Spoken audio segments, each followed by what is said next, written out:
So hi this is Shubham and I welcome you once again on the platform of smart Keeda. आप सभी खूबसूरत लोगों का एक बार फिर से बहुत बहुत स्वागत है हमारे एक बहुत ही स्पेशल सेशन में, जहां पे आज हम डिस्कस करने वाले हैं banking awareness and financial awareness के न्यूज नवंबर के मंथ में।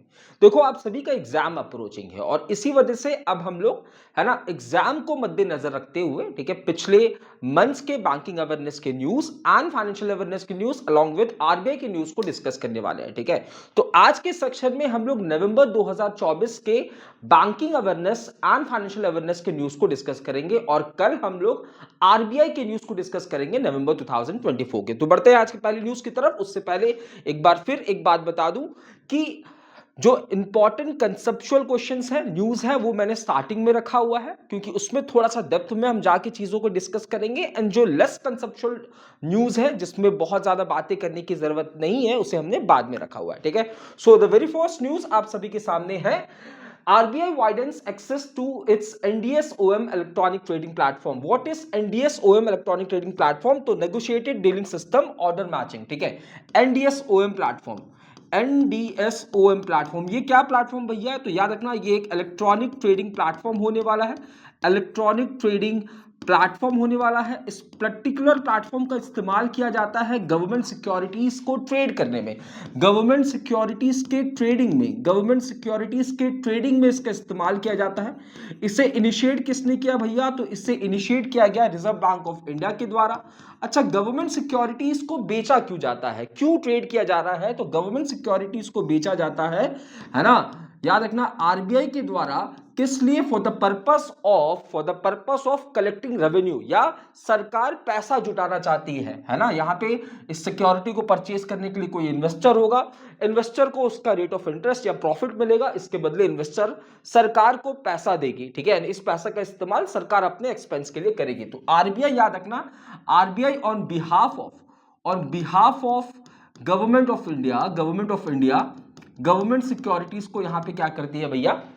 इशू करने का काम करती है इस पर्टिकुलर प्लेटफॉर्म से। ठीक है, देखो होता क्या है, पहले, बहुत पहले है ना, 2002 से पहले, ठीक है, जो गवर्नमेंट सिक्योरिटी होती थी, जो गवर्नमेंट सिक्योरिटीज होता था, है ना, वो मैनुअली ट्रेड किया जाता था। वो क्या किया जाता था? मैनुअली ट्रेड किया जाता था। बहुत सारे पेपर वर्क्स होते थे, बहुत सारे पेपर वर्क्स हुआ करते थे, जिसकी वजह से बहुत ज्यादा कंफ्यूजन होता था। साथ ही साथ, है ना, ग्लिचेस के जो है पॉसिबिलिटी काफी ज्यादा थी। ठीक है, ग्लिचेस की पॉसिबिलिटी काफी ज्यादा था। इसी वजह से 2002 में एनडीएस सिस्टम, यानी कि नेगोशिएटेड डीलिंग सिस्टम को इनिशिएट किया गया। कब? 2002 में। किसके द्वारा? आरबीआई के द्वारा। बट यहां पे याद रखना, है ना, यहां पे वो गवर्नमेंट सिक्योरिटी इश्यू होती थी जो कि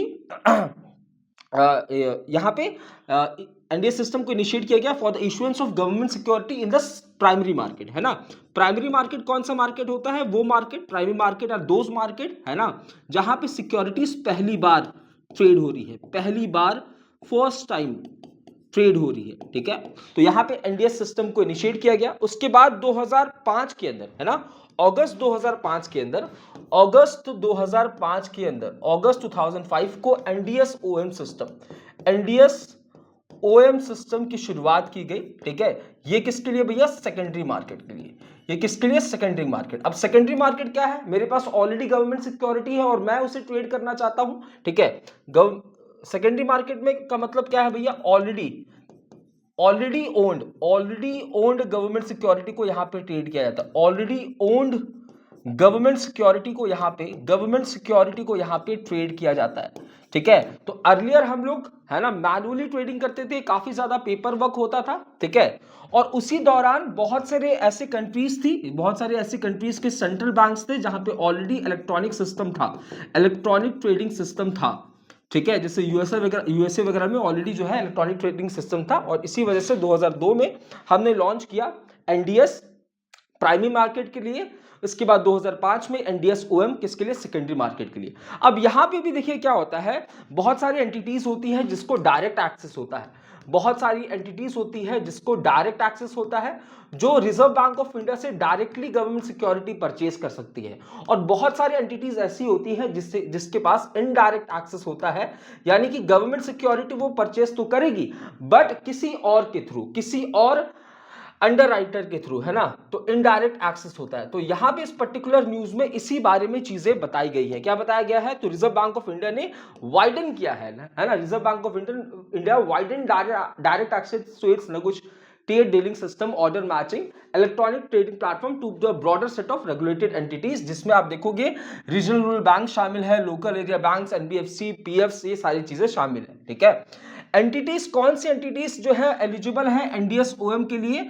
डायरेक्ट एक्सेस। किसके पास डायरेक्ट एक्सेस है? तो अगर वो अपने अकाउंट्स जो है सब्सिडरी लेजर अकाउंट में मेंटेन कर रही है, अगर उसका करंट अकाउंट है with reserve bank of India या फिर किसी भी, है ना, designated settlement bank of India के साथ, तो वो जो है उसके पास डायरेक्ट एक्सेस होता है। बट याद रखना, जो फॉरेन इंस्टीट्यूशनल इन्वेस्टर्स है, कॉर्पोरेट्स है, जो कि गवर्नमेंट सिक्योरिटी परचेज करना चाहते हैं, ठीक है, उनके पास इनडायरेक्ट एक्सेस होता है, यानी कि किसी रेगुलेटेड एंटिटी के भरोसे वो बैठे रहेंगे भैया गवर्नमेंट सिक्योरिटी को परचेस करने के लिए, यानी कि उनके पास जाएंगे, रेगुलेटेड एंटिटीज के पास जाएंगे जिसके पास एनडीएस ओएम का एक्सेस है, और वहां से चीजों को परचेस करेंगे। तो negotiated dealing system order matching, इसे 2005 में, एनडीएस सिस्टम को 2002 में। मोटिव क्या था? मोटिव वॉस गवर्नमेंट सिक्योरिटी को ट्रेड करना। गवर्नमेंट सिक्योरिटी को इश्यू कौन करता है? In behalf of reserve bank, in behalf of government of India, तो ये रिजर्व बैंक ऑफ इंडिया होने वाली है। गवर्नमेंट सिक्योरिटीज जो है भैया 4 प्रकार की होती है। गवर्नमेंट सिक्योरिटीज जो है वो 4 प्रकार की होती है ना। एक होता है लेस पीरियड के लिए, है ना, एक तो होता है बहुत लेस पीरियड के लिए, यानी कि शॉर्ट टर्म, है ना, short term government securities, short term होता है।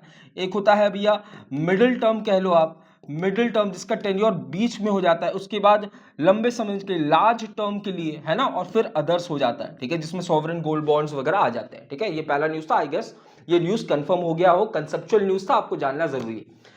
RBI Diwali plan transporting 102 ton from England. तो यहां पे देखिए क्या हो रहा है, यहां पे रिजर्व बैंक ऑफ इंडिया भी है, वो गोल्ड वापस लाने की कोशिश कर रही है। Reserve bank of India gold जो है वो वापस ला रही है, कहां से भी है? बैंक ऑफ इंग्लैंड से। ठीक है, तो यहां पे RBI announce to transport an extra 102 ton of gold from bank of England to secure storage facility in India. ठीक है, as per the 43rd half yearly report on management of foreign exchange reserve, अप्रैल से सितंबर 2024 के बीच में RBI held 854.73 metric ton of gold in total from both domestic and overseas storage facility। तो आप देखोगे हमारे पास टोटल जो गोल्ड है ना, कितना है? 854.73 metric ton domestically and overseas. Overseas में भी हम लोग क्या करते हैं भैया? गोल्ड रखते हैं। ठीक है, आप देखोगे 510 टन जो है ये डोमेस्टिकली हमने होल्ड करके रखा है, 324 मेट्रिक टन जो है ये bank of England and BIS के पास है। उसके बाद 20.26 मेट्रिक टन हमारे पास in the form of gold deposit है। ठीक है, gold brought back to India since September 2022, है ना, since September 2014 ton of gold हमने वापस लाया है। ठीक है, जिसमें से आप देखोगे 100 टन जो है वो बैंक ऑफ इंग्लैंड से ला रहे हैं। Share of gold in India का टोटल फॉरेन एक्सचेंज रिजर्व, तो इंडिया के टोटल फॉरेन एक्सचेंज रिजर्व में शेयर ऑफ गोल्ड जो है ये 9.32% बढ़ा है टिल सितंबर 2024, और ये पहले 8.5% था मार्च 2024 के अंदर। याद रखना, बैंक ऑफ इंग्लैंड जो है ये वर्ल्ड सेकंड लार्जेस्ट कस्टोडियन है, किसका? गोल्ड का। सबसे बड़ा कस्टोडियन कौन हो जाएगा? New York federal reserve. अगर मैं गोल्ड्स की बात करूं तो सबसे ज्यादा गोल्ड रिजर्व, है ना, सबसे ज्यादा गोल्ड रिजर्व आपको कहां देखने को मिलेगा? यूएसए के पास सबसे बड़ा गोल्ड रिजर्व है, फॉलोड बाय जर्मनी। और इंडिया की रैंकिंग कितनी हो जाएगी in terms of gold reserve? तो 7th हो जाएगी। ठीक है, in terms of gold reserve India की रैंकिंग 7th हो जाएगी। Next news is RBI adds 13 firm to its alert list of unauthorised forex trading platform. तो यहां पे देखिए क्या कहा जा रहा है, फॉरेक्स ट्रेडिंग प्लेटफॉर्म क्या होता है, पहले तो ये समझना जरूरी है। Forex trading platform is that software interface, है ना, जहां पे क्या होता है, जहां पे ट्रेडर्स जो है वो करेंसीज को बाय एंड सेल कर सकते हैं, है ना। ये वो प्लेटफॉर्म होता है जहां पे ट्रेडर्स जो है वो करेंसी को बाय एंड सेल कर सकते हैं, बाय एंड सेल कर सकते हैं, करेंसी को बाय एंड सेल कर सकते हैं। कौन? ट्रेडर्स, है ना। कहां पे? तो in the foreign exchange market, in the foreign exchange market, foreign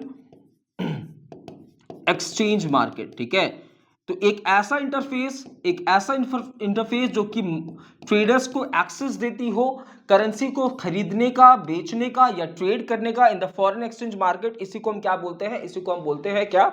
तो इसी को हम बोलते हैं फॉरेक्स ट्रेडिंग प्लेटफॉर्म। तो यहां पे आरबीआई ने 13 एंटिटीज या फिर प्लेटफॉर्म या फिर वेबसाइट्स कौन से? तो फॉरेक्स ट्रेडिंग प्लेटफॉर्म्स को यहाँ पे किस में रखा है? तो अलर्ट लिस्ट में रखा है। अब टोटल ऐसे कितने एंटिटीज हैं जो कि आरबीआई की अलर्ट लिस्ट में आ चुकी हैं? तो वो 88 है, ठीक है। तो forex trading platforms are those platforms जो कि ट्रेडर्स को अलाउ करता है ना, फॉरेन करेंसी को खरीदने का, बेचने का in the foreign exchange market, ठीक है। Next news. RBI asked NBFC to maintain at least 25% borrowing from capital market। तो यहां पे देखिए रिजर्व बैंक ऑफ इंडिया ने नॉन बैंकिंग फाइनेंशियल कंपनी से कहा कि भैया कैपिटल मार्केट इंस्ट्रूमेंट से कम कैपिटल मार्केट इंस्ट्रूमेंट से कम भैया 25% की बोरोइंग जो है वो तो आपको करनी ही पड़ेगी। क्यों करनी पड़ेगी भैया? करनी इसलिए पड़ेगी ताकि एनबीएफसी की जो डिपेंडेंसी है, एनबीएफसी की जो डिपेंडेंसी है किसके ऊपर? तो बैंकों के ऊपर, है ना, बैंकों के ऊपर जो डिपेंडेंसी है ना, काफी ज्यादा है। अगर मेरे पास इनकम का सिर्फ एक ही सोर्स होगा और वो इनकम का सोर्स अचानक से मुझे आइस पाइस धप्पा दे दे तो मेरे लिए दिक्कत होगा, चीजें बिगड़ जाएंगी। तो यहां पे कहा जा रहा है कि एनबीएफसी की डिपेंडेंसी ऑन द बैंक्स, इसको रिड्यूस करने के लिए कहा जा रहा है कि भैया फॉरेन कैपिटल मार्केट इंस्ट्रूमेंट में से आपकी जो बोरिंग्स वो 25% जो है वो कम से कम करने की जरूरत है, ठीक है। तो according to RBI latest sectoral credit deployment data, bank loan to NBFC देखो grew by 12% year on year basis, जो कि 15.22 लाख करोड़ जो है पहुंच गया है अगस्त 2023 में, और 2022 के मुकाबले ये 21% के ईयर ऑन ईयर ग्रोथ में है, ठीक है। तो कहा जा रहा है किसको? एनबीएफसी को, किसके द्वारा? आरबीआई के द्वारा, कि भैया आपकी डिपेंडेंसी ऑन द बैंक्स को कम करने के लिए आपको कैपिटल मार्केट के ऊपर अपनी बोरिंग्स को भैया 25% तक रखने की जरूरत है। Next news is RBI designates 10-year sovereign green bond under FAR for non-resident investment। देखिए sovereign green bonds क्या होता है? देखिए sovereign green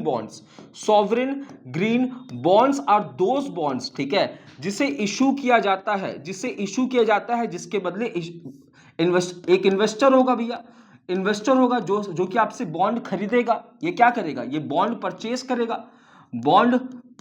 करेगा, ठीक है। इसके बदले भैया इसे कमीशन मिलेगा या प्रॉफिट मिलेगा, ठीक है। आपको क्या मिलेगा? आपको पैसा मिलेगा। इस पैसे का इस्तेमाल आप कहां करोगे? ये जो पैसा आपके पास आएगा, ये जो कैश इनफ्लो होगा, इस कैश का इस्तेमाल आप जो है वो रिन्यूएबल एनर्जी प्रोजेक्ट्स में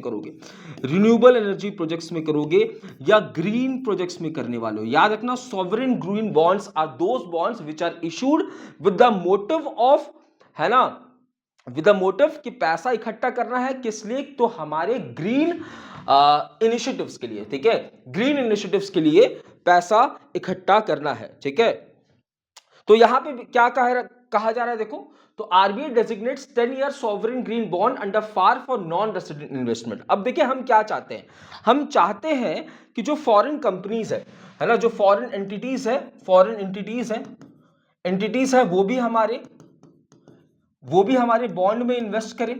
अगर वो बॉन्ड में इन्वेस्ट करेंगे तो वो अपने साथ क्या लाएंगे? डॉलर लाएंगे, वो अपने साथ अपनी करेंसी लाएंगे, जिससे क्या होगा? जिससे होगा ये कि हमारी फॉरेक्स जो है वो बढ़ने वाली है ना, फॉरेक्स हमारा बढ़ने वाला है। साथ ही साथ अगर कोई फॉरेन एंटिटी, अगर हमारी बॉन्ड्स की डिमांड बढ़ेगी तो ग्लोबली हमें रिकॉग्नाइज किया जाएगा, ग्लोबली रिकॉग्नाइजेशन मिलेगा, रिकॉग्नाइज किया जाएगा, है ना। तो यहां पे क्या हो रहा है? देखिए यहां पे RBI expanded list of specified government security that non-resident can invest in under fully accessible route। fully accessible route is that route, है ना, ये एक ऐसा रूट है भैया, है ना, जिसको इनिशिएट किया गया था रिजर्व बैंक ऑफ इंडिया के द्वारा। फार को इनिशिएट किया गया था रिजर्व बैंक ऑफ इंडिया के द्वारा। कब? 2020 के अंदर। कब इनिशिएट किया गया था? 2020 के अंदर इनिशिएट किया गया था, जिसके थ्रू फॉरेन एंटिटीज इंडिया की, है ना, बॉन्ड्स को परचेस कर सकती है, गवर्नमेंट सिक्योरिटीज को परचेस कर सकती है, ठीक है। तो यहां पे RBI expanded list of specified government security that non resident can invest in under fully accessible route, है ना, बाय इंक्लूडिंग 10 ईयर का बॉन्ड। तो यहां पे देखिए फार के अंदर 10 ईयर वाला बॉन्ड भी, 10 ईयर यानी कि 10 ईयर का टेन्योर वाला बॉन्ड को भी यहां पे इसमें रखा गया है, ठीक है। तो यहां पे ये जो बास्केट है, जहां पे 5 साल का भी बॉन्ड होगा, 14 साल का भी बॉन्ड है, 30 साल का बॉन्ड है, 10 साल का भी बॉन्ड है ना, तो इसमें 10 साल का बॉन्ड भी इंक्लूड किया गया है ताकि डाइवर्स बॉन्ड्स जो है वो यहां पे फॉरेन एंटिटी को अवेलेबल हो। RBI to designate sovereign green bonds of 10 year tenure to be issued by government in second half, और इशू किया जाएगा, है ना, second half of financial year 2025। ये बात भी आपको ध्यान में रखना है। ऑल्सो आप देखोगे जीसेक एंड एफटीएससी रसल, है ना, ये लोग जो है इस पर्टिकुलर बॉन्ड को यहाँ पे गवर्नमेंट सिक्योरिटीज को यहाँ पे इंडेक्स में भी शामिल कर रहे हैं। 2020 में इसे इनिशिएट किया गया था, किसको, फार को, है ना, एक सेपरेट चैनल है, ठीक है, फॉरेन एंटिटीज के लिए है, ठीक है, गवर्नमेंट सिक्योरिटीज में इन्वेस्ट करने के लिए, जिसमें फॉरेन पोर्टफोलियो इन्वेस्टर्स भी होते हैं, ओसीआईज भी होते हैं, एनआरआईज भी होते हैं, ठीक है। कहा जा रहा है कि ये गवर्नमेंट सिक्योरिटीज को इशू करके, है ना, second of the financial year 2025 में हम लोग कितना 6.61 लाख रुपए इकट्ठा करने वाले हैं, ठीक है। Out of this it will be mop up 20,000 crore via 4 sovereign green bond issuance of 5,000 crore each, है ना, 2 of 10 years tenure and 2 of 30 year tenure. तो यहाँ पे आप देखोगे 4 सॉवरेन ग्रीन बॉन्ड्स को यहाँ पे इशू किया जाएगा, है ना, दो होंगे 10 ईयर के टेन्योर में के लिए, और 2 होंगे यहाँ पे 30 साल के टेन्योर के लिए, ठीक है, 30 साल के लिए टेन्योर के लिए, ये बात भी ध्यान रखना है। Next news is cash free launches pilot for cross border payment. तो यहाँ पे देखिए कैश फ्री ने एक पायलट प्रोजेक्ट को लॉन्च किया गया है कुछ सेलेक्टेड मर्चेंट्स के लिए, है ना, उन कस्टमर्स को यहाँ पे जो है वो ट्रेस किया जा रहा है, उन कस्टमर्स को टारगेट किया जा रहा है जो कि इंडिया के बाहर के हैं बट इंडिया में पेमेंट करना चाहते हैं, इंडिया के बाहर के हैं बट इंडिया में पेमेंट करना चाहते हैं, जिसके लिए आप देखोगे Swiggy, Nykaa, Book My Show, Redbus, है ना, Zepto, Nature's Basket, Vedantu already tie up कर रही है। साथ ही साथ कैश फ्री जो है ये पहली कंपनी है जिसको पेमेंट एग्रीगेटर लाइसेंस भी ग्रांट किया गया था, ठीक है। इसके अलावा भैया आप देखोगे ये तो भैया पहली कंपनी है, फिर ये 2, 3, 4 ऐसी कंपनीज है जिसके पास payment aggregator cross border license होने वाला है। As per economic survey 2024, economic survey budget से पहले आता है। तो इंडिया जो है 129 बिलियन वर्थ ऑफ रेमिटेंस जो है 2025 में आने वाली, इंडिया के अंदर रेमिटेंस जो है वो 2025 तक कितना आएगा, तो 2025 तक 129 बिलियन रेमिटेंस आने वाला है। ये बात भी ध्यान रखने की जरूरत है। India P2P, peer to peer lending, है ना, पीयर टू पीयर लेंडिंग वो बॉडीज होती है ना। पीयर टू पीयर लेंडिंग का मतलब क्या है, एक्स को पैसा चाहिए, वाई को भैया पैसा देना है, एक्स को पैसा चाहिए, वाई पैसा लेना चाहता है ना, एक्स को पैसा चाहिए, वाई पैसा देना चाहता है, तो इस बीच में कोई भी बिचौला नहीं आएगा, है ना, ये पैसे, इसकी पैसे की डिमांड ये पूरी करेगा, इसके बदले इसको क्या मिलेगा, प्रॉफिट मिलेगा, इसके बदले से क्या मिलेगा, इंटरेस्ट मिलेगा। तो India P2P has launch a new version of its offering called the monthly income plan plus, ठीक है। तो India P2P launch new version of its offering monthly income plan plus to other RBI updated faster settlement guidelines for P2P lending. Lenders can earn up to, यहाँ पे देखिए 18% तक lenders जो है वो अर्न कर सकते हैं, ठीक है, जिसमें मंथली पे आउट्स भी शामिल है। तो आपने जितना भी लोन दिया, ठीक है, उसका एक टेन्योर डिसाइड होगा और फिर आपकी पैसे जो है पर मंथ इंटरेस्ट के साथ, है ना, प्रिंसिपल के साथ जो आपके पैसे जो है वह वापस होने वाले हैं, ठीक है। Next news, next is RBI issues new framework for reclassification of FPI to FDI। देखिए FPI क्या होता है, foreign portfolio investment, foreign portfolio investment. Let's say मैं हूं इंडिया का कोई व्यक्ति है, इंडिया का कोई व्यक्ति है एंड यूएसए में जाकर, यूएसए के जाकर वो इन्वेस्टमेंट कर रहा है ना। इंडिया का कोई व्यक्ति है बट वो यूएसए में जाकर क्या कर रहा है, इन्वेस्टमेंट कर रहा है। इन्वेस्टमेंट किस में कर रहा है, फाइनेंशियल एसेट में। किस में कर रहा है, फाइनेंशियल एसेट में इन्वेस्टमेंट कर रहा है, फाइनेंशियल एसेट में इन्वेस्टमेंट कर रहा है, ठीक है। इसको बोलते हैं हम लोग foreign portfolio investment. But foreign direct investment क्या होता है, कोई भी एंटिटी या कोई भी इंडिविजुअल, कोई भी एंटिटी या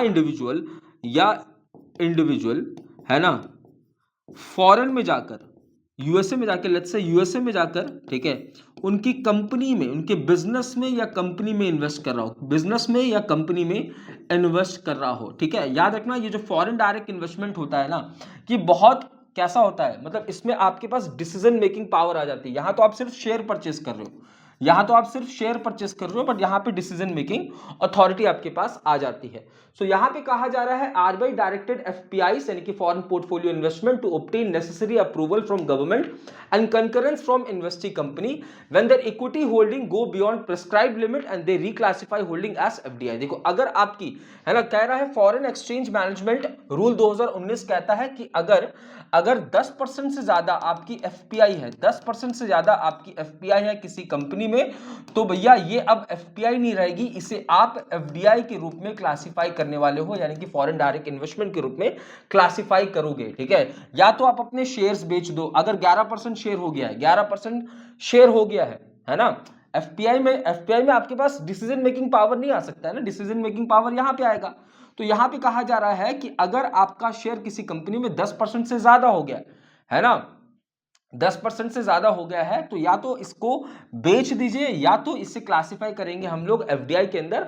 और ये रूल कौन सा कहता है? फॉरेन एक्सचेंज मैनेजमेंट रूल 2019 कहता है, ठीक है। आइए, Star India to make web series on reserve bank of India. तो यहां पे रिजर्व बैंक ऑफ इंडिया को 90 साल पूरे होने वाले, और इसी वजह से स्टार इंडिया जो है वो रिजर्व बैंक की पूरी हिस्ट्री, रिजर्व बैंक ने अब तक क्या अचीव किया है, क्या क्या उसके प्रोग्राम शुरू किए गए, कैसे इंडिया के फाइनेंशियल सेक्टर को पूरी तरीके से जो है वो चेंज किया गया रिजर्व बैंक ऑफ इंडिया के द्वारा। तो ये सारी चीजें जो है वो इस पर्टिकुलर वेब सीरीज में होने वाली है। 5 पार्ट्स में ये वेब सीरीज बनाया जाएगा। टोटल इन्वेस्टमेंट 6.5 करोड़ का आने वाला है। नेक्स्ट न्यूज, रफ्तार को तेजी से रखेंगे क्योंकि नंबर ऑफ क्वेश्चन ज्यादा है, ठीक है, बहुत ज्यादा लेंथी सेशन होगा तो मजा नहीं आएगा। सीपीआई बेस्ड इन्फ्लेशन की बात करूं तो इसी को हम रिटेल इन्फ्लेशन भी कहते हैं, रिटेल इन्फ्लेशन इसी को कहते हैं, है ना।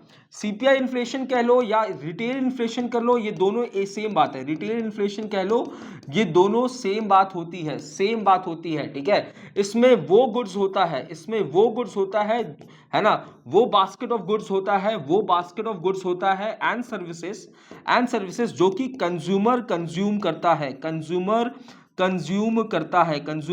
करता है। इसका बेस ईयर है 2012, याद रखना बेस ईयर है 2012। और एक होता है WPI होल प्राइस इंडेक्स, जिसका बेस ईयर 2011-12 होता है। इसमें वो बास्केट ऑफ गुड्स होते हैं जिसे होलसेल मार्केट में बेचा जाता है। तो यहां पे कंज्यूमर को फोकस किया जाता है, ठीक है। कंज्यूमर प्राइस इंडेक्स इन्फ्लेशन या सीपीआई या रिटेल इन्फ्लेशन भी इसे कहते हैं। तो यहां पे कहा जा रहा है, as per data unveiled by the national statistics office which comes under the ministry of statistics and programme implementation, जो सीपीआई बेस्ड इन्फ्लेशन है या जो रिटेल इन्फ्लेशन है, ये 14 मंथ में सबसे ज्यादा है। कितना? 6.21%। कब? अक्टूबर 2024 में। सितंबर 2024 यानी कि लास्ट मंथ ये 5.49% था। इन्फ्लेशन का जो टारगेट होता है आरबीआई का, यह 4+2 -2 ये होता है, ठीक है। आइडल इन्फ्लेशन रेट जो है वो ये होता है, यानी कि 4 या तो 2 हो या तो 6 हो, इससे ज्यादा ना हो इससे कम ना हो, ये आइडल इन्फ्लेशन रेट होता है। इन्फ्लेशन जो है वो रूरल एरियाज में इन्फ्लेशन का मतलब क्या है? अर्बन एरिया में, रूरल एरिया में इन्फ्लेशन अलग क्यों है? क्योंकि अर्बन गांव में रहने वाले लोगों का बास्केट ऑफ गुड्स अलग होगा, है ना। गांव में रहने वाले लोग कुछ और खाते हो सकते हैं, है ना। क्या वो चाउमीन खाते हैं? नहीं। क्या वो डोसा खा रहे हैं? नहीं। उनका बास्केट ऑफ गुड जिसमें वो पैसा लगा रहे हैं वो अलग है, और अर्बन का भी बास्केट ऑफ गुड अलग है। तो आप देखोगे रूरल एरियाज में, है ना, जो इन्फ्लेशन है ये 6.68%, अर्बन एरियाज में ये इन्फ्लेशन 5.62% है। इन्फ्लेशन टारगेट जो है वो 4% है, +2 -2, ठीक है। ये बात भी आपको ध्यान रखना है। फूड इन्फ्लेशन, याद रखना, इन्फ्लेशन जो आप कंज्यूमर का इनकम होता है उसमें सबसे ज्यादा पैसा उसको कहां खर्च होता है? तो उसका खाने पीने में खर्च हो रहा है। तो यहां पे ईयर ऑन ईयर इन्फ्लेशन जो फूड इन्फ्लेशन है ये 10.87% है, सितंबर 2024 में 9.21% है। हाउसिंग इन्फ्लेशन 2.8% है, बढ़ रहा है अक्टूबर 2024 में। सितंबर में ये कम हुआ, 2.72% हुआ करता था। Next news, India's forex reserve position estimated 688.27 billion. तो यहाँ पे इंडिया की जो फॉरेन एक्सचेंज रिजर्व है ना, इससे रिलेटेड डेटा जो है DEIO ला रही है। कौन सी है रिपोर्ट? तो 43rd रिपोर्ट है। कहा जा रहा है एज ऑफ 18 अक्टूबर 2024 इंडिया की जो फॉरेन एक्सचेंज रिजर्व पोजीशन है इट इज 688.27 बिलियन, जिसमें आप देखोगे फॉरेन करेंसी एसेट इतने के हैं, गोल्ड इतना का है। स्पेशल ड्राइंग राइट्स, है ना, इसको इनिशिएट किया गया था किसके द्वारा? IMF के द्वारा, ठीक है। स्पेशल ड्राइंग राइट्स जो है वो IMF के द्वारा इनिशिएट किया गया था 1969 में, ठीक है। ये भी भैया हम लोग IMF के साथ जो है वो रिजर्व रखते हैं, IMF के साथ ही हम रिजर्व रखते हैं, है ना। बैलेंस ऑफ पेमेंट अगर डेप्रिशिएट होता है तो उससे बाहर निकलने के लिए, ठीक है। तो आप देखो कि फॉरेन एक्सचेंज रिजर्व जो है वो हमारा कितना है? 688.27 बिलियन। देखो ध्यान से, ये सारी चीजें ना, ये न्यूज मैंने ऑलरेडी बहुत डेप्थ में चीजों रेगुलर वाले सेशन में देखा है, ठीक है। तो ध्यान रहे, अगर मैं रफ्तार से चीजें करा रहा हूं, कुछ चीजें अगर छूट रही हैं तो टेंशन लेने की बात नहीं है, ये घूम फिर के रेगुलर वाले सेशन में जरूर आएंगी, फिर से हम लोग डेप्थ में देखेंगे सुबह 8 बजे वाले सेशन में। Next is SBI, HDFC bank, ICICI bank figure in RBI 2024 list of domestic systematically important banks. Domestic systematically important banks कौन सी बैंक्स होती हैं? Domestic systematically important banks are those banks जो कि भैया बहुत ज्यादा जरूरी, बहुत इंपॉर्टेंट बैंक्स होती हैं, है ना, बहुत इंपॉर्टेंट बैंक्स होती हैं। ये बैंक्स बहुत बड़ी होती हैं और इसीलिए अगर ये बैंक, है ना, हल्का सा डगमगा जाए तो भैया फाइनेंशियल क्राइसिस आ जाएगा, बिल्कुल तहस नहस हो जाएगा। ठीक है, तो डोमेस्टिक सिस्टमेटिकली इंपॉर्टेंट बैंक्स इस ये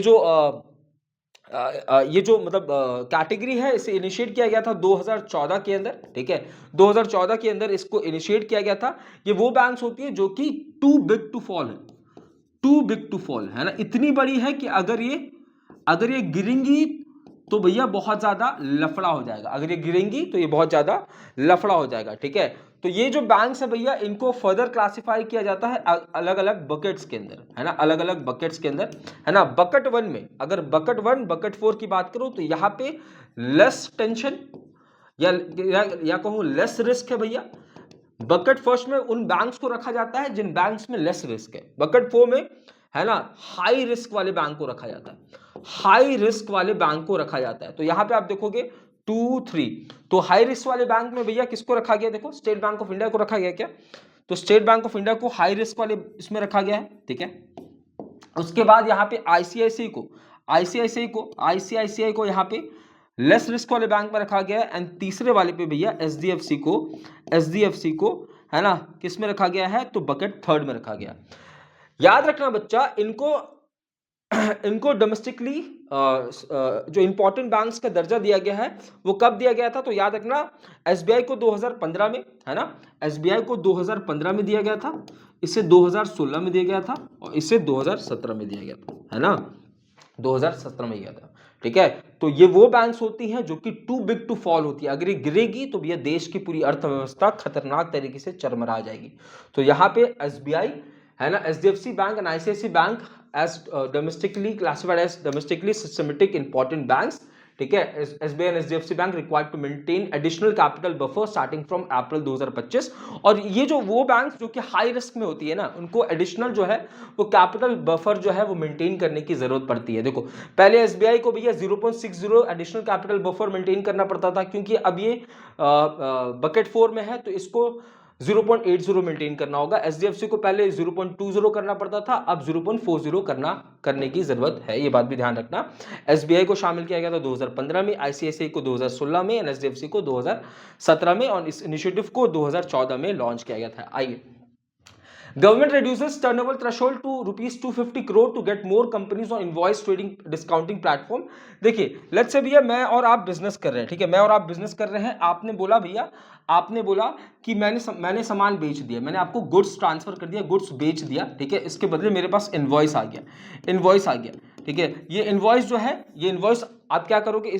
ये इनवॉइस जो है इसका पेमेंट अभी आना है ना। इस जो इनवॉइस है इसका पैसा भी आया नहीं, इसका पैसा जो है वो आपके पास आने वाला है। ठीक है, वो आपके पास आने वाला है। तो इनवॉइस ट्रेडिंग प्लेटफॉर्म आप क्या करोगे? इस इनवॉइस को लेके इनवॉइस ट्रेडिंग प्लेटफॉर्म के पास जाओगे, इनवॉइस ट्रेडिंग प्लेटफॉर्म के पास जाओगे, सॉरी इनवॉइस डिस्काउंटिंग प्लेटफॉर्म के पास जाओगे, इनवॉइस डिस्काउंटिंग प्लेटफॉर्म के पास जाओगे, चाहे वो क्रेडिक्स हो, क्रेडिक्स के पास जाओगे या आप ट्रेड्स के पास जाओगे, है ना। ये सारे इनवॉइस डिस्काउंटिंग प्लेटफॉर्म है। ठीक है, ये क्या करेंगे भैया? ये डिस्काउंटेड प्राइस में आपसे इनवॉइस ले लेंगे, ये डिस्काउंटेड प्राइस में आपसे इनवॉइस ले लेंगे और उसके बदले आपको शॉर्ट टर्म लोन दे देंगे और आप उस लोन का इस्तेमाल करके अपना काम करोगे। ठीक है, तो यहां पे कहा जा रहा है as per latest notification issued by the Ministry of Micro Small and Medium Enterprises, business 250 crore वाली turnover and all CPSE required to onboard invoice discounting platform TReDS by RBI, ठीक है। ट्रेड्स प्लेटफॉर्म किसका है? आरबीआई का है, ठीक है, सरकारी प्लेटफॉर्म, ठीक है। और ऑनबोर्डिंग का जो प्रोसेस है ये 31 मार्च 2025 तक कर लेने की जरूरत है। पहले भैया ये 500 करोड़ का थ्रेशोल्ड था, अब इसे 250 करोड़ का कर दिया गया है। कहा जा रहा है कि ट्रेड्स ने, है ना, 41.6 लाख इनवॉइसेस मैंने आपको बोला कि मैंने आपको माल बेचा, इसके बदले आपने इनवॉइस दे दिया कि भैया ये पैसा मैं आपको दूंगा इस पर्टिकुलर तारीख को, ठीक है। बट आपको एकदम से पैसे की जरूरत है तो इस इनवॉइस का आप इस्तेमाल करोगे ट्रेड्स जैसे प्लेटफॉर्म में, क्रेडिट जैसे प्लेटफॉर्म में, और आपको डिस्काउंटेड प्राइस में उस अमाउंट आपको मिल जाने वाला है। तो 41.6 लाख इनवॉइसेस जो है ना, जिससे कि 1.38 लाख करोड़ जो है वो ट्रेड्स ने क्या की है भैया, फाइनेंस की है। चलिए next is RBI impose 11.64 lakh penalty on 5 cooperative banks. तो यहाँ पे 5 कोऑपरेटिव बैंक्स के ऊपर पेनल्टी लगाया गया है, कितना का? तो 11.64 लाख का।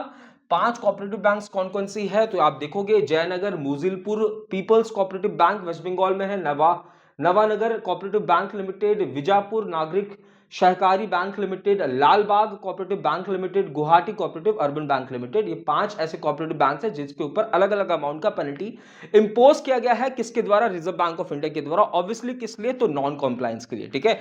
ऑब्वियसली किस लिए? तो नॉन कंप्लायंस के लिए ये लगाया गया है। नेक्स्ट इज इंडिया का आउटवर्ड एफडीआई। एफडीआई क्या होता है? एफडीआई अगर मैं एक एंटिटी हूं या फिर या तो मैं एक कंपनी हूं या तो मैं एक इंडिविजुअल हूं, फॉरेन कंट्री में जाकर उनके बिजनेस में अगर मैं इन्वेस्ट कर रहा हूं तो इसी को हम एफडीआई कहते हैं।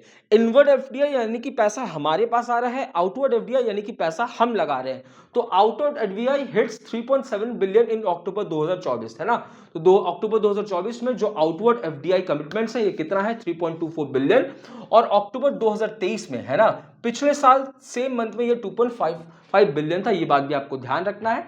बट ये अक्टूबर 2024 है तो पिछले साल के मुकाबले तो ये बड़ा है, बट लास्ट मंथ के मुकाबले ये रिड्यूस हो रहा है। ये बात आपको ध्यान में रखना है, ठीक है। इसके आप देखोगे 3 कंपोनेंट्स होते हैं, equity, loan and guarantees. Next, RBI announces 3 month scholarship for faculty members for academic institution. तो आरबीआई क्या कह रहा है? आरबीआई कह रहा है कि जो एकेडमिक इंस्टीट्यूशंस में फैकल्टीज हैं जो कि क्या पढ़ाती हैं, इकोनॉमिक्स वगैरह पढ़ाती हैं, ठीक है, इकोनॉमिक्स वगैरह पढ़ाती हैं, कहां पे? तो यूजीसी एफिलेटेड या फिर एआईसीटीई रिकॉग्नाइज्ड यूनिवर्सिटीज के अंदर उनको हम लोग, है ना, क्या करेंगे भैया, उनको हम लोग ट्रेनिंग के लिए, ठीक है, उनको आप कह सकते हैं ट्रेनिंग के लिए monetary and financial economics, banking, real sector issues and others related areas हैं, उसके लिए हम लोग क्या करेंगे भैया, ट्रेनिंग प्रोवाइड करेंगे। ट्रेनिंग के दौरान जो आपको मंथली अलाउंस भी मिलेगा और जब ये पूरा प्रोजेक्ट कंप्लीट होगा तो 2 लाख रुपया का ऑनरेरियम भी मिलने वाला है। Next is RBI to create data repository to integrate climate risk information. तो यहाँ पे आरबीआई क्या चाहती है? आरबीआई चाहती है भैया डेटा रिपोजिटरी बनाना, यानी कि रिपोजिटरी का मतलब होता है जहां पे चीजों को स्टोर करके रखा जाता है। तो हम लोग डेटा रिपोजिटरी बनाएंगे जहां पे हम डेटास को स्टोर करके रखेंगे। कौन सी डेटा को? तो क्लाइमेट रिस्क इन्फॉर्मेशन सिस्टम, है ना, यानी कि क्लाइमेट रिलेटेड डेटा को हम लोग स्टोर करके रखना चाहते हैं, ठीक है, स्टोर करके रखना चाहते हैं। कौन इनिशिएट कर रहा है? आरबीआई, ध्यान में रखना, ठीक है। Next is SBI seeks 1.25 billion in 2024 largest dollar denominated loan. तो यहां पे, है ना, यहां पे क्या हो रहा है भैया, यहां पे SBI negotiating a 1.25 billion dollar 5 year loan with an interest rate of margin of 92.5 basis point over SOFR. SOFR का मतलब होता है क्या भैया? एसओएफआर का मतलब होता है secured overnight financing rate. Present की बात करूं तो secured overnight financing rate present में कितना है? 4.33%, और उससे 92.5 बेसिस पॉइंट ज्यादा में, है ना, 1 बेसिस पॉइंट का मतलब होता है 0.01%, है ना, ठीक है। तो यहां पे एसओएफआर इतना है, इससे इतना ज्यादा पे हम लोग क्या ले रहे हैं? 1.25 बिलियन का लोन ले रहे हैं। याद रखना ये लोन जो है भैया, ये लोन जो है ये डॉलर डिनोमिनेटेड होता है, डॉलर में ये लोन लिया जा रहा है, ठीक है। किससे लिया जा रहा है? तो आप ये देखोगे ये जो लोन है ये सिंडिकेटेड लोन है। सिंडिकेटेड लोन का मतलब होता है जब आप अलग अलग एंटिटीज से लोन ले रहे होते हैं। यहाँ पे सीटीबीसी बैंक, एचएसबीसी होल्डिंग, ताइपाई से ले रहे हैं, ठीक है। इसके अलावा भी आप देखो यूनियन बैंक ऑफ इंडिया जो है वो सिडनी ब्रांच से 3 साल के लिए 125 मिलियन का लोन ले रही है।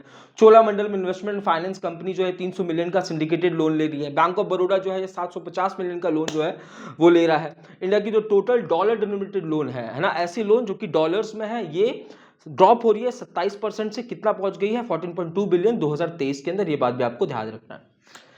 At 8.8% Chhattisgarh record highest retail inflation. मैंने आपको बताया रिटेल इन्फ्लेशन कह लो या कंज्यूमर प्राइस इंडेक्स इन्फ्लेशन कह लो, दोनों सेम बात है। 2012 इसका बेस ईयर होता है। इसमें वो कमोडिटीज होती हैं जो कि कंज्यूमर परचेस करता है, कंज्यूमर कंज्यूम करता है, या वो सर्विसेज होती हैं जो कि कंज्यूमर कंज्यूम करता है, वो बास्केट ऑफ गुड जो कि कंज्यूमर कंज्यूम कर रहा है। इसके डेटा नेशनल स्टैटिस्टिक ऑफिस निकालती है। Highest inflation rate among state and UT जो है वो छत्तीसगढ़ आपको देखने को मिल रहा है, ठीक है। ऑल्सो यहां पे बोला जा रहा है कि जो रिटेल इन्फ्लेशन है ये बढ़ रहा है 6.2%। कब? अक्टूबर 2024 में, 14 महीने में सबसे ज्यादा। लोएस्ट इन्फ्लेशन रेट आपको दिल्ली के अंदर देखने को मिलेगा 4%, जो कि आइडल रेट है। आइडल रेट क्या होता है? 4% +2 -2, ठीक है। आई RBI prepares booklet in Santali language to create financial awareness among tribals. अब देखो ट्राइबल्स है, ट्राइबल्स को हिंदी नहीं आता, ठीक है। ट्राइबल्स को हिंदी नहीं आता तो भैया उनकी भाषा में अगर हम चीजें निकालेंगे, है ना, उनकी भाषा में अगर हम डॉक्यूमेंट निकालेंगे ताकि उन डॉक्यूमेंट को वो पढ़ सके, फायदा क्या होगा इससे? तो फाइनेंशियल लिटरेसी लाना है उनको, है ना, उनको बैंक्स के बारे में चीजें नहीं पता है, तो अगर उनकी भाषा में डॉक्यूमेंट होगा तो उनको नॉलेज मिल पाएगा, फाइनेंशियल लिटरेसी से रिलेटेड नॉलेज हो पाएगा। तो 5 स्पेसिफिक बुकलेट्स को यहां पे निकाला जा रहा है ओलचिक भाषा में। कौन सी भाषा?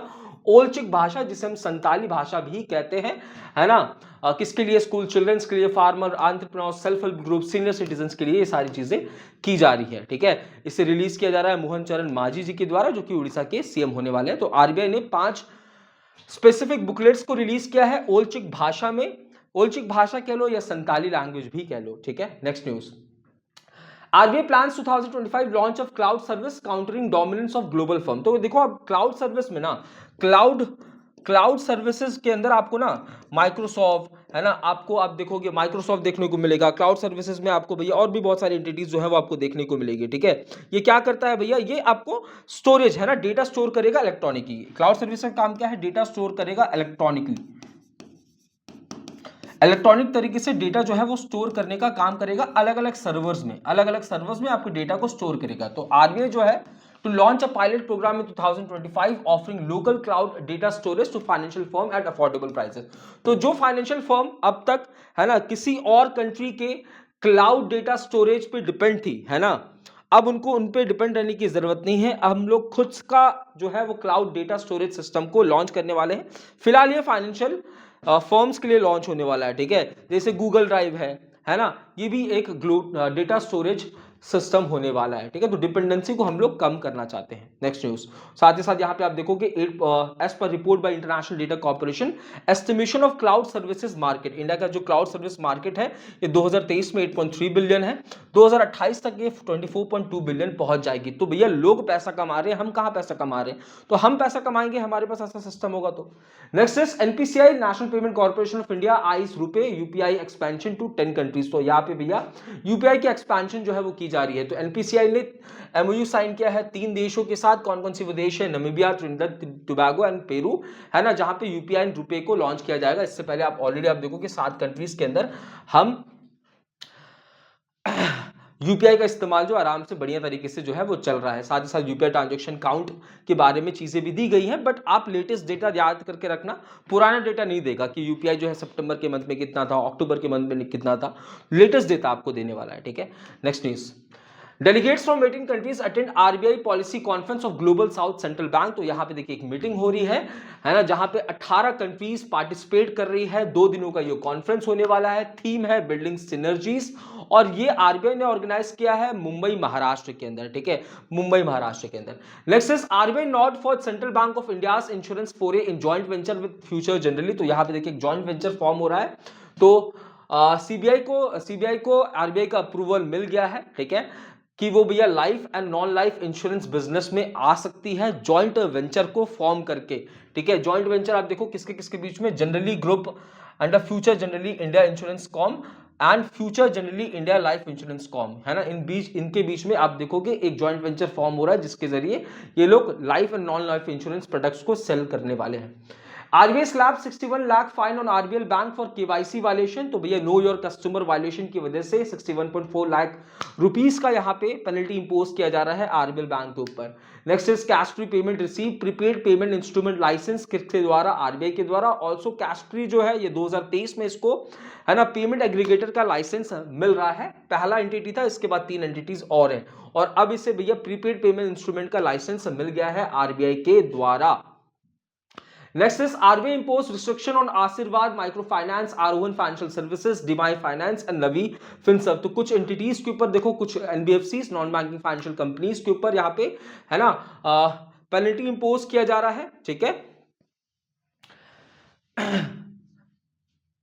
लोन्स जो है पेनल्टी इंपोज किया, रिस्ट्रिक्शंस इंपोज किया जा रहा है, बेसिकली लोन्स वगैरह जो है वो आप नहीं दे सकते हैं, ठीक है। Next is RBI grant bank ATM operators more time for cassette swap mechanism. Cassette swap mechanism है ना, इससे इंट्रोड्यूस कब किया गया था, याद रखना 2018 में, ठीक है।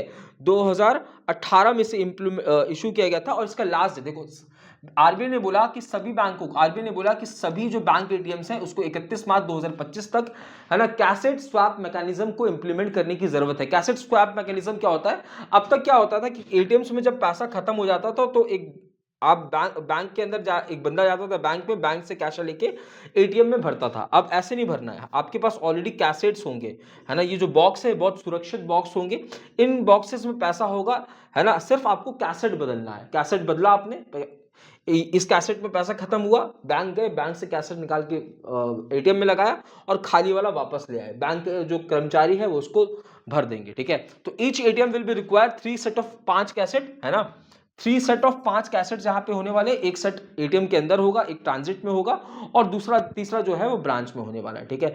कॉस्ट ऑफ ईच कैसेट जो है 15,000 20,000 के आसपास आता है, और ये सुरक्षित होता है, इस वजह से इस नियम को 31 मार्च तक इंप्लीमेंट करने की बात की जा रही है। DBS bank nominate Rajat Verma to be next India CEO. तो यहां पे डीबीएस बैंक इंडिया के नए सीईओ कौन बनने वाले हैं, रजत वर्मा सुरजीत सोम को जो है वो क्या करेंगे, रिप्लेस करेंगे। एफएसआईबी यानी कि financial services institution bureau recommend Vinod Kumar for post of Indian bank MD CEO. तो इंडियन बैंक के एमडी सीईओ कौन बन रहे हैं, विनोद कुमार, ठीक है। ये किसको रिप्लेस करेंगे, एसएल जैन को रिप्लेस करने वाले हैं। Next is finance minister approves creation of new CGM. CGM का मतलब क्या हो जाएगा, chief general manager post in 5 nationalised bank. तो 5 नेशनलाइज्ड बैंक के अंदर चीफ जनरल मैनेजर पोस्ट को यहां पे इनिशिएट किया जाएगा। बैंक कौन कौन सी बैंक है, तो bank of Maharashtra, central bank, Indian overseas bank, Punjab and Sind bank and UCO bank होने वाला है। Next is insurance regulatory development authority of India extend IFRS 17 deadline to financial year 2027। तो यहां पे देखिए insurance regulatory development authority of India ने international financial reporting standard regulation के deadline को फाइनेंशियल ईयर 2027 तक जो है वो इंप्लीमेंट करने की बात की है, ठीक है। आईएफआरएस जो है इनिशियली इंप्लीमेंट किया गया था 1 जनवरी 2023 में, इंटरनेशनल अकाउंटिंग स्टैंडर्ड बोर्ड ने इसे बनाया है। Next is Indian overseas bank ने लॉन्च किया है इंडियन ओवरसीज बैंक महिला सक्षम स्कीम। तो एक महिला सक्षम स्कीम को यहाँ पे लॉन्च किया जा रहा है, किसके लिए भैया, तो सेल्फ हेल्प ग्रुप मेंबर्स को यहाँ पे फाइनेंस प्रोवाइड करने के लिए है ना, फाइनेंस प्रोवाइड करने के लिए, और इसे लॉन्च किया जा रहा है अंडर द दीनदयाल अंत्योदय योजना, नेशनल रूरल लाइवलीहुड मिशन। कुछ इसके की फीचर्स हैं, जैसे आप देखोगे 10 लाख तक का यहाँ पे क्रेडिट सपोर्ट जो है वो दिया जाएगा, financing for individual women self help group members to foster entrepreneurship इनको पैसा वगैरह दिया जाएगा। चलिए next is UPI set new record in October with 16.58 billion transaction worth rupees 23.5 trillion. तो अक्टूबर 2024 में आप देखोगे इतने नंबर ऑफ ट्रांजैक्शंस हुए हैं और कितने वर्थ ऑफ ट्रांजैक्शन हुए हैं, तो 23.5 ट्रिलियन, ठीक है। 23.5 ट्रिलियन वर्थ ऑफ ट्रांजैक्शन हुआ है, कितने नंबर ऑफ ट्रांजैक्शंस हुए हैं, तो इतने, ठीक है। कब, अक्टूबर 2024 की यहाँ पे बात हो रही है। 2016 में यूपीआई को इंप्लीमेंट किया गया, national payment corporation of India का ही प्रोडक्ट है, आपको पता है। मिंटॉक एंड एक्सिस बैंक ने अनाउंस किया है partnership to boost financial inclusion, expand the adoptation of digital payment. तो डिजिटल पेमेंट को एनहांस करने के लिए एंड फाइनेंशियल इंक्लूसिविटी लाने के लिए मिंटॉक एंड एक्सिस बैंक जो है वो कोलैबोरेट कर रही है।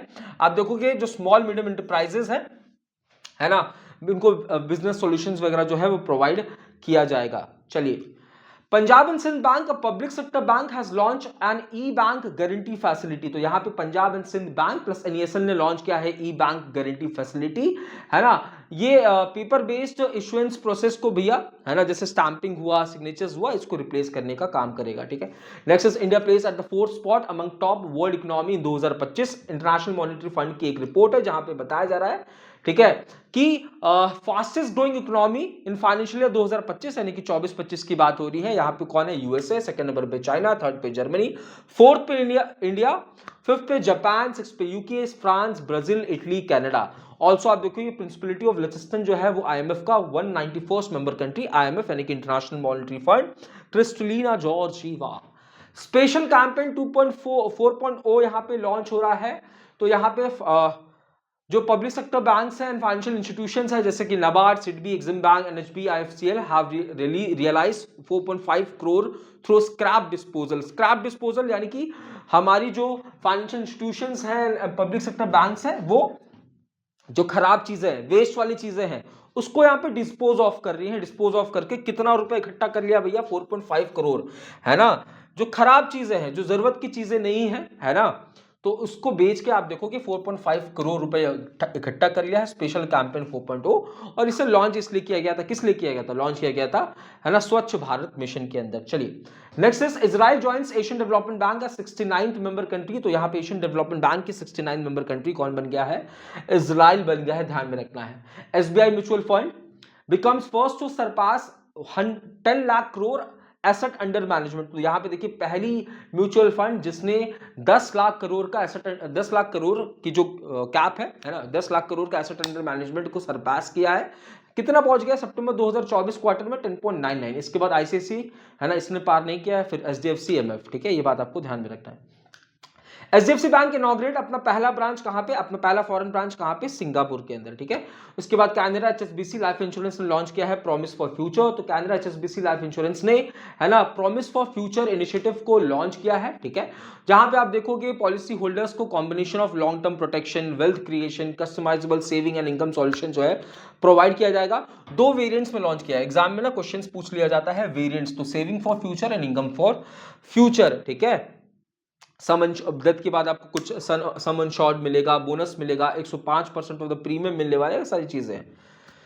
Care rating assign AA rating to Karur Vysya bank fix deposit. तो Karur Vysya bank fix deposit को A1+ रेटिंग मिला है ना, शॉर्ट टर्म फिक्स डिपॉजिट के लिए, एंड AA रेटिंग मिला है अपने फिक्स डिपॉजिट के लिए। शॉर्ट टर्म फिक्स डिपॉजिट के लिए A+ एंड AA रेटिंग मिला है स्टेबल फिक्स डिपॉजिट के लिए, ठीक है। शॉर्ट टर्म फिक्स डिपॉजिट यहाँ पे 12,000 करोड़ का हुआ, ठीक है। रेटिंग आर गिवन बाय के रेटिंग में दिया है।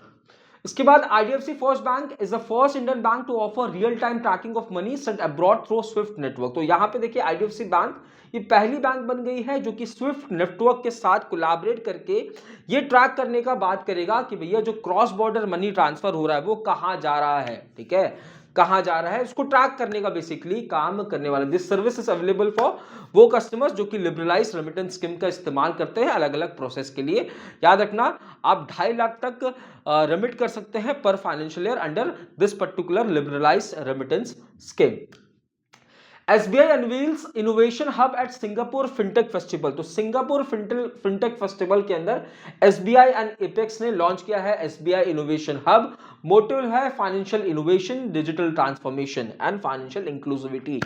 जनवाइज ने लॉन्च किया है UPI payment for senior citizen with secure interface. तो यूपीआई पेमेंट अब सीनियर सिटीजन भी कर सकते हैं और इनके ये जो इंटरफेस होगा इनका ये और भी ज्यादा सिक्योर्ड होगा क्योंकि बुजुर्गों को बहुत ज्यादा पता नहीं है, ठीक है। इसे डेवलप किया गया है एक्सिस बैंक के साथ कोलैबोरेट करके। स्पॉन्सर बैंक भी एक्सिस बैंक हो जाने वाली है। नेक्स्ट सीतारमन लॉन्चेस यानी कि Nirmala Sitharaman launches MSME outreach expand SIDBI in Karnataka. तो यहाँ पे निर्मला सीतारमन जी ने national micro small medium enterprises cluster outreach programme को लॉन्च किया है। डीएफएस एंड सिडबी ने इसको मिलकर बनाया है जहां पे आप देखोगे 150 एमएसएमई क्लस्टर्स जो है इसको लॉन्च किया जाएगा। साथ ही साथ सिडबी के 6 नए ब्रांचेस भी कर्नाटका में ओपन किया जा रहे हैं, वो 6 जगह होने वाले हैं। ऑल्सो आप देखोगे 4 नारी शक्ति branches of union bank of India को भी इनॉग्रेट किया जाएगा जहां पे सभी इंप्लॉइज लड़कियां होंगी। Learning centre of Canara bank को बेंगलुरु में स्टैब्लिश किया जाएगा। Target of all schedule commercial banks and NBFC set for providing additional MSME credit. यहाँ पे एडिशनल एमएसएमई क्रेडिट अभी बजट में भी 5 लाख तक की क्रेडिट की यहाँ पे बात की गई है। SEBI allow mutual funds to invest in overseas fund with exposure to Indian securities. तो यहाँ पे सभी अलाउ कर रही है ना, म्यूचुअल फंड्स को कि वो ओवरसीज म्यूचुअल फंड्स और UTs that invest some portion of the asset in Indian securities, है ना। तो यहाँ पे आप सभी जो है security exchange board of India ने क्या कहा है, mutual fund and unit trust को कि भैया आप स्पेसिफिक पोर्शन, आपके एसेट का एक स्पेसिफिक पोर्शन है ना जो है वो इन्वेस्ट कर सकते हैं, ठीक है, आप जो है वो इन्वेस्ट कर सकते हैं इन इंडियन सिक्योरिटीज में इन्वेस्ट कर सकते हैं। How tax simplification have given a necessary flip to ITR filing, है ना। आईटीआर फाइलिंग जब आपकी इनकम होती है तो आप आईटीआर फाइल करते हो, ठीक है। तो research report how tax simplification has given a necessary flip to ITR filing, ये एक डेटा रिलीज किया जा रहा है economic department of State Bank of India. Income disparity coverage for those earning up to 5 lakh annually between इतना decline 74.2%। तो आप देखो इनकम डिस्पैरिटी उन लोगों के बीच में जो कि 5 लाख से ज्यादा अप टू 5 लाख कमा रहे हैं, ये डिक्लाइन हुआ 74.2%। ये पूरा डेटा एक बार आप देख के जाओगे, ठीक है। इसके बाद shift in income distribution curve rightward shift हो रहा है, पॉजिटिव शिफ्ट हो रहा है। People with income up to 3.5 lakh share in income disparity, ये 12.8% रिड्यूस हो रहा है। States which have been traditional leaders in income tax base, है ना, आप देखोगे महाराष्ट्र, दिल्ली, गुजरात, कर्नाटका, यहाँ पे इनकम टैक्स बेस काफी अच्छा है, ठीक है, काफी मजबूती है। Financial Intelligence Unit imposes 54 lakh fine on Union Bank of India for Prevention of Money Laundering Act 2002 violation. तो prevention of money laundering act 2002 की वायलेशन की वजह से financial intelligence unit of India ने 54 लाख रुपीस जो है वो क्या किया है भैया, पेनल्टी इंपोज किया गया है यूनियन बैंक ऑफ इंडिया के ऊपर। नेक्स्ट इज सभी has mandated all qualified stock brokers to provide the client with a UPI interface। तो यहाँ पे भैया सभी स्टॉक ब्रोकर्स को कहा जा रहा है, सभी ट्रेडर्स, सभी स्टॉक ब्रोकर्स को कहा जा रहा है कि अपने क्लाइंट को यूपीआई, है ना, यूपीआई सर्विस का यूपीआई जो है वो सर्विस प्रोवाइड करे, ठीक है। तो सभी मैंडेट और qualified stock brokers to provide the clients with an UPI for blocking funds और 3-in-1 trading system to trade in secondary market. तो सेकेंडरी मार्केट में अगर आपको ब्लॉकिंग वगैरह करना है, 3-in-1 ट्रेडिंग करना है, तो 1 फरवरी 2050 से आपको ये फैसिलिटी मिलने वाला है, ठीक है। UPI block mechanism enables investor to set aside fund in their bank account for stock trading rather than transferring fund to a trading member, ठीक है। तो आप अपने फंड को सुरक्षित रख सकते हो, ठीक है। इसे इंट्रोड्यूस किया गया था प्राइमरी मार्केट में जनवरी 2019 में एंड सेकेंडरी मार्केट के अंदर जनवरी 2024 के अंदर, और लास्ट डेट है फरवरी 2025 इंप्लीमेंटेशन का। Shriram mutual fund to launch industry first multi sector rotation fund. तो यहाँ पे श्रीराम म्यूचुअल फंड जो है ये इंडस्ट्री का पहला मल्टी सेक्टर रोटेशन फंड जो है वो लॉन्च कर रहा है, ठीक है। आप देखोगे 3 से 6 सेक्टर्स में आप इन्वेस्ट कर सकते हैं, ठीक है। और ये लॉन्च हुआ है 18 नवंबर 2024 को। Next is Asian development bank issue it's first biodiversity and nature bond. Biodiversity and nature bond यानी कि ये बायोडाइवर्सिटी कंजर्वेशन की बात करेगा, ठीक है। तो एशियन डेवलपमेंट बैंक ने इशू किया है first biodiversity and nature theme bond, ठीक है। एलिजिबल प्रोजेक्ट्स कहाँ पे, एशियन पैसिफिक के अंदर जो भी प्रोजेक्ट्स चल रहे हैं जो कि बायोडाइवर्सिटी कंजर्वेशन के काम कर रहे हैं उसमें पैसा लगाया जाएगा। 10 साल का ये बॉन्ड होने वाला है, 10 साल इसका टेन्योर होगा एंड 100 मिलियन का ये बॉन्ड होने वाला है, ठीक है। Next is public sector bank show robust performance in H1 with 26% net profit growth. तो आप देखोगे है ना पहले हाफ ऑफ फाइनेंशियल ईयर 2025 जो पब्लिक सेक्टर बैंक्स है इसमें 26% का नेट प्रॉफिट देखने को मिल रहा है। प्रोविजंस वगैरह को माइनस कर दिया गया है यहाँ पे, ठीक है। अगर प्रोविजंस को माइनस नहीं किया रहता तो ये ग्रॉस प्रॉफिट होता है, ठीक है। Aggregate business 12 public sector banks के जो एग्रीगेट बिजनेस है अप्रैल से लेकर सितंबर 2024 के बीच में, यानी कि फर्स्ट हाफ है ना, क्योंकि फाइनेंशियल ईयर की बात हो रही है तो फर्स्ट हाफ अप्रैल से शुरू होता है, 31 मार्च को खत्म होता है। तो first half of financial year 25 में आप देखोगे aggregate business of 12 public sector banks कितना रहा, 236.04 लाख, ये वो 12 बैंक्स हैं। Growth during first 6 month of financial 25, credit में 12.9% कितना क्रेडिट दे रहे हैं, तो इसमें क्रेडिट में ग्रोथ हुआ है एंड डिपॉजिट 9.5% है। तो आप देखोगे क्रेडिट उधार ज्यादा दिया गया है बैंकों के द्वारा एंड डिपॉजिट कम हुए हैं, ठीक है। अब बजट में आपने देखा होगा कि लगभग हम लोग ऑलमोस्ट पहुंच गए हैं, deposit is equal to credit. Alliance Network has announced its entry into the Indian market through a partnership with Axis Bank for the point of sale। तो यहाँ पे देखिए Alliance Network है ना बहरीन की है, एक्सिस बैंक के साथ ये कोलैबोरेट करेगी, पॉइंट ऑफ सेल एग्रीगेशन के अंदर ये लोग भैया काम करने वाले हैं। Union government releases tax devolution of 1,78,173 crore to state governments. तो टैक्स devolution है ना, टैक्स devolution से रिलेटेड जो रिकमेंडेशन है वो फाइनेंस कमीशन देगी। सेंटर जो है वो स्टेट को अपना शेयर दे रही है, अलग अलग स्टेट को अलग अलग फंड मिलेगा। टोटल 178,173 करोड़ मिलने वाला है।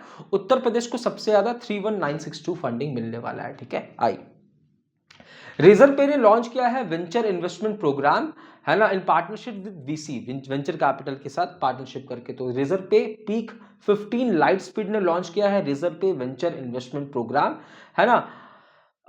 अर्ली स्टेज, है ना, 50 से ज्यादा early stage business to business companies में इसको इन्वेस्ट किया जाएगा। ठीक है, आप देखोगे अप टू 1 मिलियन तक का इन्वेस्टमेंट यहां पे किया जाएगा स्टार्टअप्स के अंदर। Next is 57% of women micro business owners unaware of UPI based offering. तो भैया यहाँ पे आप देखोगे as per the first report survey by the UPI for her यानी कि यूनिफाइड पेमेंट इंटरफेस फॉर महिला। तो आप देखोगे सर्वे ने कंडक्ट किया गया है मोबिक्विक एंड फोनपे के द्वारा, जहां पे कहा जा रहा है कि 57% ऑफ द टोटल 2,500 वुमेन्स को यहाँ पे असेस किया गया, जहां पे आप देखोगे इसमें से 57% वुमेन्स ऐसी हैं जिनको यूपीआई रिलेटेड ऑफरिंग्स के बारे में नहीं पता है, यूपीआई रिलेटेड चीजों के बारे में नहीं पता है। ठीक है, next is Tata AIG launches 5 new health insurance riders. तो यहाँ पे Tata AIG which is going to be a general insurance company, इसने 5 प्रोडक्ट्स लॉन्च किया है ना, जो कि टारगेट करेगा आपके मेंटल वेलबिंग को, empower her, OPD care, can care, flexi shield. ठीक है, ये बात आपको ध्यान रखना है। ठीक है, next is NPCI has launch a UPI safety awareness campaign, मैं मूर्ख नहीं हूं। तो यहाँ पे यूपीआई एनपीसीआई ने लॉन्च किया है, ठीक है, यूपीआई सेफ्टी अवेयरनेस कैंपेन की मैं मूर्ख नहीं हूं, जिसके ब्रांड एम्बेसडर पंकज त्रिपाठी जी को यहाँ पे बनाया गया है। इससे रिलेटेड भैया कुछ शॉर्ट फिल्म्स भी लॉन्च किए गए हैं, जैसे मूंगफली वाला, पान वाला, है ना। बेसिकली मोटिव क्या है, मोटिव है भैया लोगों को, है ना, ये जो डिजिटल थ्रेट है, ये जो फाइनेंशियल बहुत सारे क्राइम्स हो रहे हैं उससे सेफ गार्ड करना। PhonePe allows users to make NPS contribution. अगर आप फोन पे का इस्तेमाल करके नेशनल पेंशन सिस्टम में कंट्रीब्यूट करना चाहते हैं तो आप ये कर सकते हो। ठीक है, तो PhonePe to launch contribution to NPS as a new saving category under Bharat connect, जिसे हम पहले बीपीबीएस के नाम से भी जानते थे। ठीक है, नेक्स्ट मास्टर कार्ड ने लॉन्च किया है मास्टर कार्ड पे लोकल। तो मास्टर कार्ड ने लॉन्च किया मास्टर कार्ड पे local, a global service that connect consumer and merchant. Consumer को कनेक्ट करने का काम करेगा, है ना। कंज्यूमर्स जो है भैया वो कार्ड बेस्ड पेमेंट्स जो है वो कर सकते हैं अपने लोकल डिजिटल वॉलेट के इस्तेमाल से, है ना, आपके पास जो वॉलेट्स होते हैं उसके इस्तेमाल से। Blue green ventures launches 75 million made in fund, expect final close in 2025। तो यहाँ पे देखिए ब्लू ग्रीन वेंचर्स ने लॉन्च किया है 75 मिलियन का फंड, है ना। अर्ली स्टेज स्टार्टअप्स में ये पैसा जो है वो इन्वेस्ट किया जाएगा। गैलेक्सी हेल्थ इंश्योरेंस ने इंट्रोड्यूस किया है अपना पहला प्रोडक्ट जिसका नाम है गैलेक्सी प्रॉमिस। ठीक है, जहां पे आप देखोगे 3 लाख से लेकर 1 लाख का यहाँ पे इंश्योरेंस कवरेज जो है वो आपको मिलने वाला है। 4 वेरिएंट्स में लॉन्च किया गया है, signature, elite, premier and enhance optional cover. ठीक है, तो एक इंश्योरेंस प्रोडक्ट है।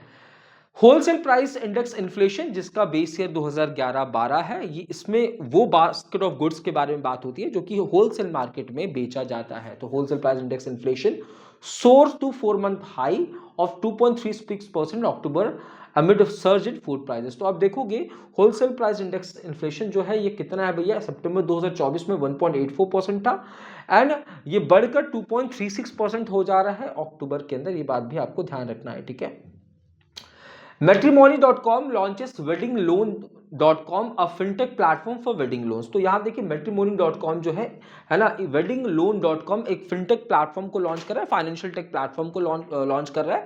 वेडिंग करना है, वेडिंग में पैसा नहीं है, वेडिंग के लिए पैसा नहीं है तो भैया लोन ले लो, ये बात इसका कहना है। Next is SEBI slaps 26 crore notice on Reliance Big entertainment in RHFL case. ठीक है, आरएचएफएल केस के अंदर, है ना, यहाँ पे 26 करोड़ का पेनल्टी जो है वो इम्पोज यहाँ पे किया जा रहा है, किसके ऊपर, रिलायंस एंटरटेनमेंट की यहाँ पे बात हो रही है। ठीक है, ये अनिल अंबानी जी की मुकेश अंबानी की बात नहीं हो रही है, अनिल अंबानी जी की बात कर रही है। ठीक है, तो यहाँ पे देखो रीजन क्या है, फॉर फेलिंग टू पे ₹25 crore fine impose by SEBI in August 24 for illegal diversion of funds from RHFL. ठीक है, तो आरएचएफएल के कुछ फंड्स को इन्होंने इलीगली डाइवर्स किया था, है ना, जिसकी वजह से पेनल्टी इम्पोज किया गया था, वो पेनल्टी अमाउंट इनके द्वारा दिया नहीं गया है। Next is Canara bank label loans account of Anil Ambani Reliance communication as fraud. तो यहाँ कैनरा बैंक ने जो अनिल अंबानी का लोन अकाउंट था उसे फ्रॉड जो है वो अनाउंस किया है। ठीक है, रिलायंस कम्युनिकेशन जो 2018 में जो है वो बैंकरप्ट हो गया था, है ना। मिस अप्रोप्रिएशन का अमाउंट कितना था, 1050 2017 में, है ना। 2017 में जो लोन था लिया था इन्होंने 1050 का, इसको मिस अप्रोप्रिएट कहा गया है, फर्जी कहा गया है। पंजाब नेशनल बैंक लॉन्च था पलाश डेबिट कार्ड, तो एक डेबिट कार्ड लॉन्च किया जा रहा है पंजाब नेशनल बैंक के द्वारा, ठीक है। इसमें रिसाइकल्ड पीवाईसी प्लास्टिक का इस्तेमाल किया गया। Public sector banks set to launch micro small medium enterprises credit model this month, reveals document. तो यहाँ पे देखिए पब्लिक सेक्टर बैंक जो है वो क्या करेगी, बजट में भी ये बात डिस्कस किया गया कि क्रेडिट रिस्क असेसमेंट मॉडल जो है वो इनिशिएट किया जाएगा माइक्रो स्मॉल मीडियम एंटरप्राइजेस के लिए, जहां पे भैया जहां पे 25 लाख से लेकर 5 करोड़ तक का यहाँ पे लोन इनको प्रोवाइड किया जाएगा, ठीक है। Next is periodic labour force survey, तो यहाँ पे ये एम्प्लॉयमेंट की बात करता है, डेटा को एनएसएसओ रिलीज कर रहा है, ठीक है, जहाँ पे बता रहा है कि अर्बन अनएम्प्लॉयमेंट यानी कि शहर में रहने वाले लोगों के बीच में जो अनएम्प्लॉयमेंट है बिटवीन 15 साल एंड अबव, ये 6.4% है। Q1 और फाइनेंशियल ईयर 25 में ये 6.6% था। मेन की बात करूं तो यहाँ पे अनएम्प्लॉयमेंट रेट 5.7% है, वुमेन की बात करूं तो 8.4% है, ठीक है। Highest unemployment rate Jammu Kashmir के अंदर है, लोएस्ट अनएम्प्लॉयमेंट रेट आपको दिल्ली के अंदर देखने को मिलने वाला है, ठीक है। बात भी आपको ध्यान रखनी है, ये डेटा एक बार जरूर याद करके रखना। पीरियोडिक लेबर फोर्स सर्वे की डेटा को सबसे पहली बार एनएसएसओ ने 2017 में लॉन्च किया था। कर्नाटका बैंक लिमिटेड ने लॉन्च किया है कुछ 2 financial product, one is KBL peak and other one is KBL genius, ठीक है। 2 फाइनेंशियल प्रोडक्ट्स को लॉन्च किए गए। पहला फाइनेंशियल प्रोडक्ट आप देखोगे वो स्टूडेंट जो कि हायर एजुकेशन में परस्यू कर रहे हैं या तो इंडिया, ठीक है, या फिर अब्रॉड, उनको 2 करोड़ तक का लोन मिलेगा। ऑल्सो केबीएल जीनियस को लॉन्च किया गया है, जहां पे एक सेविंग अकाउंट स्कीम है, इसे भी फर्दर 2 में लॉन्च किया गया, KBL genius signature and KBL genius advantage, दोनों स्टूडेंट्स के लिए, ठीक है। HDFC bank has launch the stay safe stay vigil campaign with vigil aunty. तो यहाँ पे देखिए एचडीएफसी बैंक ने एक कैंपेन को लॉन्च किया है जिसका नाम है स्टे सेफ स्टे विजिल, है ना, with vigil aunty and HDFC bank social media influencer. तो विजिल आंटी एक सोशल मीडिया इन्फ्लुएंसर होने वाली है, ठीक है। ये इनिशिएटिव लॉन्च किया गया साइबर सिक्योरिटी समिट के दौरान, जो कि न्यू दिल्ली में हुआ, जिसे HDFC bank and times of India ने ऑर्गेनाइज किया था।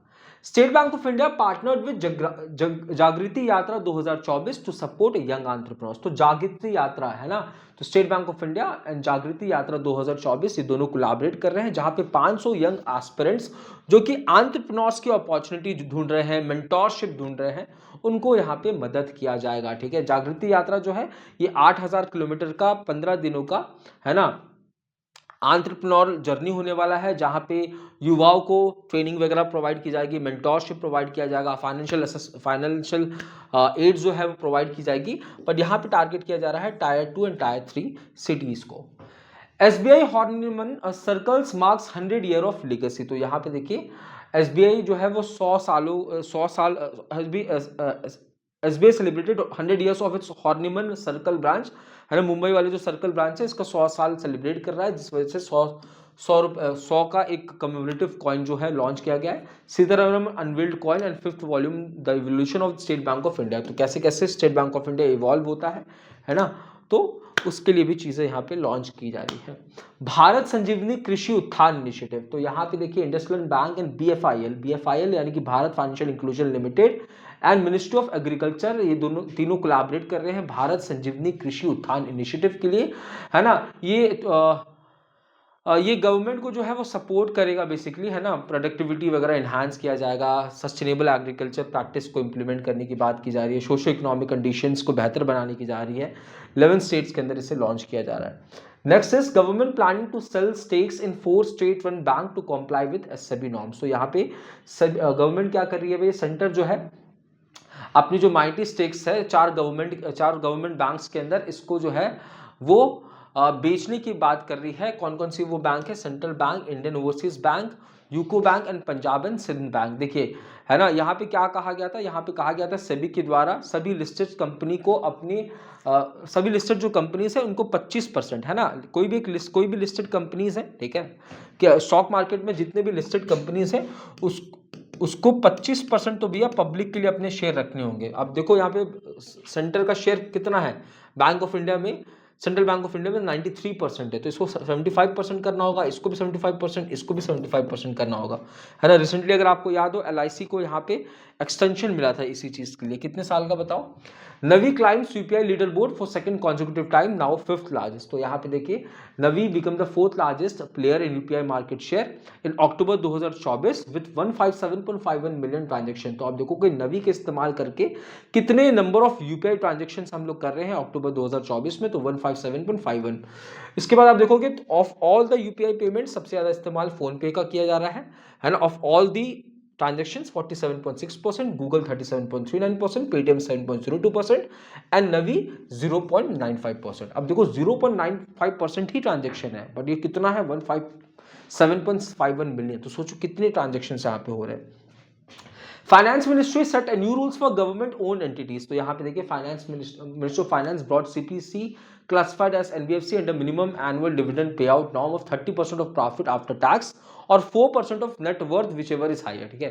CPSE that may considered option to buy back their share should have market price of share। यहाँ पे देखो आप कैसे आप अपने शेयर्स को वापस ला सकते हो, इसके बारे में भी चीजें जो है वो दी गई है। Paytm UPI goes global, app users can make payment at a select international location। तो यहाँ पे Paytm UPI जो है अब ये Paytm जो है जिसकी पेरेंट कंपनी 197 कम्युनिकेशन है, ठीक है। आप देखोगे यूपीआई के इस्तेमाल Paytm से यूपीआई के इस्तेमाल कर सकते हो 6 कंट्रीज के अंदर, ठीक है। तो ग्लोबली जा रहा है। SEBI titans rule for IPOs of small firms. तो स्मॉल फर्म्स के लिए जो इनिशियल पब्लिक ऑफरिंग है ना। तो as per the consultation paper released by the Security Exchange Board of India, it proposed to add double minimum subscription amount for initial public offering। तो initial public offering small and medium enterprises के लिए 1 लाख से कितना कर दिया गया, 2 लाख कर दिया गया, ठीक है। अब हालांकि सेबी सजेस्ट कर रहा है कि इसे 4 लाख कर दिया जाए, ठीक है।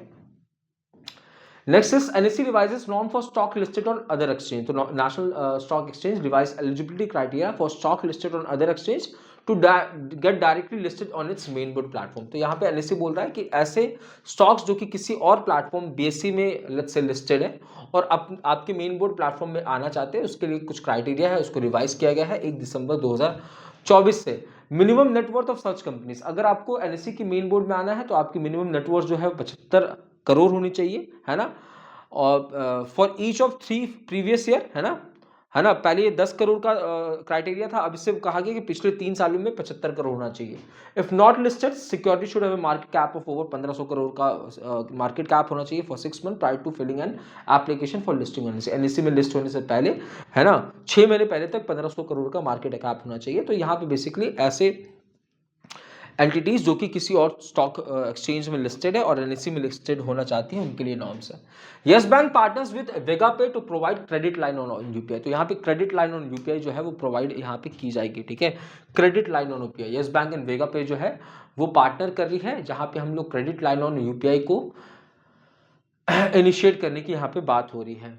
Next is SEBI introduces vehicle loan product for Uber fleet partners. Uber fleet partners यानी कि उबर में जो काम कर रहे हैं उनके लिए, बाइक वगैरह के लिए, ठीक है।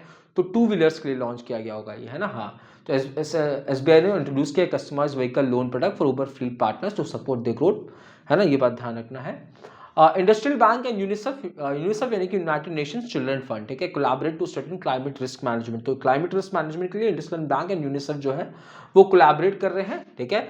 5 इंडियन डिस्ट्रिक्ट्स को यहाँ पे केटर किया जा रहा है, 5 इंडियन डिस्ट्रिक्ट्स को यहाँ पे केटर किया जा रहा है। Next news, Paytm rolls out auto top up feature for UPI Lite transaction। UPI Lite transaction के लिए ऑटो टॉप अप यानी कि ऑटो टॉप अप का मतलब क्या होता है कि मेरी लेट्स से मेरे वॉलेट में पैसा खत्म होने वाला है तो ऑटो आ जाएगा। लेट्स से मैंने लिमिट रखा कि ये 500 रुपये भी रहना चाहिए मेरे वॉलेट पे हमेशा, तो जैसे ही एक पर्टिकुलर लिमिट से पैसा कम होगा वो 500 दोबारा जो है आपके अकाउंट से निकाल के डाल देगा। तो Paytm ने लॉन्च किया है automatic top up feature of UPI Lite enabling pinless transaction for payment under, pinless transaction होगा 500 से कम के पेमेंट पे, ठीक है। ये बात आपको ध्यान में रखना है। उसके बाद आप ये इस डेली ट्रांजेक्शन अप टू 2000 है, ये बात भी आपको ध्यान रखना है। नेक्स्ट IBBI यानी कि insolvency and bankruptcy board of India partners with IBA यानी कि Indian banking association to launch platform for asset liquidation auction, ठीक है। तो यहाँ पे देखिए इन दोनों ने मिलकर, है ना, एसेट ऑक्शन के लिए एक प्लेटफॉर्म जो है लॉन्च किया है, EBCRE, ठीक है। EBCRE ये जो प्लेटफॉर्म है याद रखना, इसे 12 बैंकों है प्लेटफॉर्म, तो फिर अच्छा अच्छा ये दोनों मिलके जो है वो एसेट को ऑक्शन करवाना चाहते हैं इस पर्टिकुलर प्लेटफॉर्म में, क्योंकि ये प्लेटफॉर्म तो भैया 12 से ज्यादा 12 पब्लिक सेक्टर बैंक्स का इनिशिएटिव है, ठीक है। Bima Sugam's capital requirement goes up significantly to ₹500 crore, ठीक है। तो यहाँ पे बीमा सुगम, ठीक है, बीमा सुगम याद रखना, ये प्रोजेक्ट किसका है, insurance regulatory and development authority of India का। इसकी जो कैपिटल रिक्वायरमेंट है ये पिछले 4-5 सालों में 500 करोड़ पहुंच गई है, पहले ये 100-200 करोड़ थी, ठीक है, ये सारी चीजें। Next is cabinet approves pan 2.0 project, है ना। पैन 2.0 प्रोजेक्ट को लॉन्च किया जा रहा है, 1435 करोड़ की लागत से इसको लॉन्च किया जा रहा है। आप देखोगे 78 फिलहाल 78 करोड़ पैन जो है वो ऑलरेडी जो है इशू किए जा चुके हैं।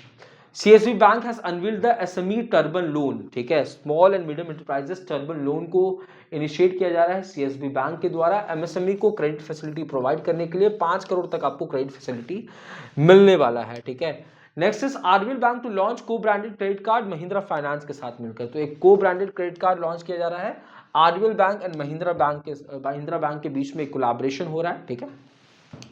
Next is loan write off by schedule commercial bank, देखो यहाँ पे वेव ऑफ की बात नहीं की जा रही है, यहाँ पे राइट ऑफ की बात की जा रही है। As per official data shared by minister of finance 10 bank in terms of highest amount of loan write off, है ना, वो 10 बैंक जहां पे सबसे ज्यादा लोन राइट ऑफ हो रहा है। Loan write off by schedule commercial bank reduce by 18.2%। कितना का राइट ऑफ हुआ है, 170 लाख करोड़ का राइट ऑफ हुआ है। 6 out of 10 banks recorded an increase in loan write off, है ना, 10 में से 6 बैंक्स के अंदर जो लोन राइट ऑफ जो है वो इंक्रीज देखने को मिल रहा है। PNB highest amount of loan write of among 77 schedule commercial bank, सबसे ज्यादा लोन राइट ऑफ जो है वो पीएनबी कर रहा है, ठीक है। उसके बाद Canara bank, less of top 10 banks registered decrease in the amount of loan write off, है ना, रेस्ट 10 बैंक्स जो है लोन राइट ऑफ में कमी देखने को मिल रही है। फिर ग्रॉस एनपीए की बात हो रही है, ये 4.8 लाख करोड़ है एज ऑफ मार्च 31 2024, ठीक है। तो ग्रॉस एनपीए, है ना, रियल एनपीए होता है जहां से प्रोविजंस हम लोग माइनस नहीं करते हैं। NEC relaxes rules for inactive trading accounts, है ना, ऐसे ट्रेडिंग अकाउंट जो कि 24 महीने से इनएक्टिव है, ठीक है। ऐसे trading accounts, NEC relax norms regarding definition of inactive trading account, period for making an account as inactive change to 24 months, है ना। तो ऐसे अकाउंट्स जो कि 12 महीने से, पहले क्या होता था 12 महीने से अगर कोई ट्रेडिंग अकाउंट 12 महीने से इनएक्टिव है, कोई भी ट्रेड नहीं हो रहा है तो उसको इनएक्टिव घोषित कर दिया जाता था, बट इसको 24 महीना कर दिया गया है। एचडीएफसी बैंक ने लॉन्च किया है प्रगति सेविंग अकाउंट हिंटरलैंड्स, है ना। तो यहाँ पे एचडीएफसी बैंक ने लॉन्च किया है प्रगति सेविंग अकाउंट जो कि सभी अर्बन एंड रूरल एरियाज को टारगेट करेगा। पैन इंडिया लेवल पे इसको लॉन्च किया गया। सभी announces interoperability for stock exchange from 1 अप्रैल 2025, तो यहाँ पे सभी ने अनाउंस किया है इंटरऑपरेबिलिटी ऑफ स्टॉक एक्सचेंज, है ना, बिजनेस कॉन्टिन्यूटी के लिए कोई भी ग्लिच वगैरह हो, है ना, उसके लिए 1 अप्रैल 2025 से ये इंप्लीमेंट हो जाएगा। Finance Ministry has released a consultation paper proposing to raise FDI limit in the insurance sector from 74% to 100%। तो यहाँ पे बजट में भी ये बातें डिस्कस की गई थी कि फाइनेंस मिनिस्ट्री ने क्या किया। फाइनेंस मिनिस्ट्री बात कर रही है कि हम लोग क्या करेंगे, हम लोग इंश्योरेंस सेक्टर के अंदर, है ना, जो फॉरेन डायरेक्ट इन्वेस्टमेंट था ये 74% था, अब इसे 100% करने की बात की जा रही है। Nirmala Sitharaman chairs meeting to review the performance of 8 regional rural banks, तो यहाँ पे एक मीटिंग हो रही है जहां पे परफॉर्मेंस चेक किया जा रहा है 8 रीजनल रूरल बैंक्स के, ठीक है। तो निर्मला सीतारमन ये पटना में हो रहा है meeting. 8 regional rural banks of eastern region cover 4 states of Bihar, Jharkhand, Odisha and West Bengal, 4 states के अंदर आपको यहाँ देखने को मिल रहा है। अब देखो ये रीजनल रूरल बैंक जो है प्रॉफिट कमा रही है इतने का, ठीक है, पहले ये लॉस कमा रही थी। आरआरबी को 1975 में स्टैब्लिश किया गया था एम नरसिम्हम कमेटी के रिकमेंडेशन से, सारी बातें। A small finance bank and Bharti AXA life insurance have announce a bank assurance partnership. Bank assurance partnership में एक इंश्योरेंस कंपनी होगी, एक फाइनेंशियल इंस्टीट्यूशन होगी, चाहे वो बैंक हो चाहे वो एनबीएफसी हो, ठीक है, साथ मिलकर कोलैबोरेट करते हैं ताकि बैंक की जो कस्टमर बेस है उसको हम लोग इंश्योरेंस प्रोडक्ट बेच सके, दोनों को प्रॉफिट होता है इससे। The cumulative overall export during April-October 2024 estimated as 468.27 billion. तो आप देखो कि क्यूमुलेटिव जो एक्सपोर्ट है, माल हम बेच रहे हैं, ठीक है, जितना ज्यादा माल बेचे उतना ज्यादा अच्छा है, ठीक है। तो मर्चेंडाइज 33.43 बिलियन, सर्विसेज 28, सॉरी ये तो अक्टूबर 24 का है ना। मर्चेंडाइज में कितने का एक्सपोर्ट कर रहे हैं 39.20 का, इंपोर्ट कितना का कर रहे हैं 66.34 का, यानी कि ये डेफिसिट हो गया, माल कम बेच रहे हैं माल ज्यादा खरीद रहे हैं। सर्विसेज 34 का बेच रहे हैं 17 का खरीद रहे हैं, तो यहाँ पे पॉजिटिव हो गया। टोटल ट्रेड अगर मैं मर्चेंडाइज एंड सर्विस की बात करूं तो एक्सपोर्ट कर रहे हैं 73.21 का, है ना, हाँ इसका हो गया ना, हाँ टोटल ट्रेड भैया, हाँ टोटल, हाँ, टोटल ट्रेड की बात हो रही है ना, तो एक्सपोर्ट हम कर रहे हैं इतने का, इंपोर्ट कर रहे हैं इतने का, तो यहाँ पे ट्रेड डेफिसिट हो रहा है कितने का, लगभग 10 बिलियंस का। उसके बाद यहाँ पे मर्चेंडाइज अप्रैल अक्टूबर 2024 की बात हो रही है, यहाँ पे भी आप देखोगे, है ना, इतने का एक्सपोर्ट कर रहे हैं, इतने का परचेस कर रहे हैं, तो यहाँ भी ट्रेड डेफिसिट आपको देखने को मिल रहा है, -63 ट्रेड डेफिसिट है, यहाँ पे -10.12 ट्रेड डेफिसिट है। सारी चीजें आपको ध्यान में रखना है।